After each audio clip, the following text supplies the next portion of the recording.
আমার মনে হয় না এই ভিডিওটি দেখার পর ভারতবর্ষের কোনো পরিবার তাদের ছেলে বা মেয়েকে ক্রিকেটার বাদ দিয়ে অন্য কোনো খেলোয়াড় বা অ্যাথলেটিক বানানোর স্বপ্ন দেখবে। আজ হয়তো এই মেয়েটিও ভাবছে আমি ভুল দেশে জন্মগ্রহণ করে ফেলেছি। এই কথাটি কেন বলছি শুনুন তাহলে। মেয়েটির নাম জ্যোতি ইয়ারাজি।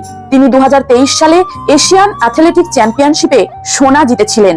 তিনিই হলেন ভারতবর্ষের প্রথম মহিলা যিনি 2024 সালে প্যারিস অলিম্পিকে 100 মিটার হার্ডেল দৌড় প্রতিযোগিতায় অংশগ্রহণ করেছিলেন এবং ওই বছরেই অর্থাৎ 2024 সালেই সে অর্জুন পুরস্কারে ভূষিত হয়েছিলেন। 2025 সালে 60 মিটার হার্ডেল দৌড়ে তার টাইমিং ছিল 8.4 সেকেন্ড, যা একটি জাতীয় রেকর্ড। সম্প্রতি ডিসেম্বর 2025-এ কুয়েতে অনুষ্ঠিত এশিয়ান অ্যাথলেটিক চ্যাম্পিয়নশিপে তিনি 100 মিটার হার্ডেল দৌড়ে স্বর্ণ পদক জিতেছেন।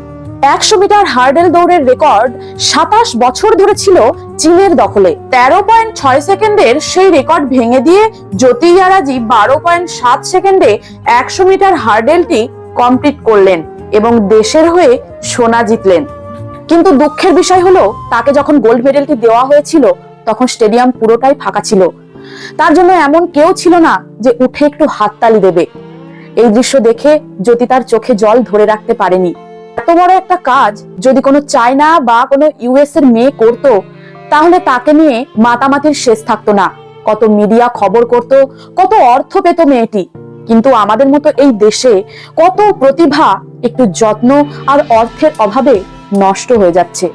আমি আমাদের দেশের ক্রীড়ামন্ত্রীকে অনুরোধ করব, ক্রিকেটের পাশাপাশি অন্যান্য খেলা এবং খেলোয়াড়দের উৎসাহিত করুন। দেখবেন কয়েকশো কোটি টাকা খরচ করে বিদেশ থেকে মেসিকে আনার প্রয়োজন পড়বে না। এই দেশেই হাজার হাজার মেসি তৈরি হবে।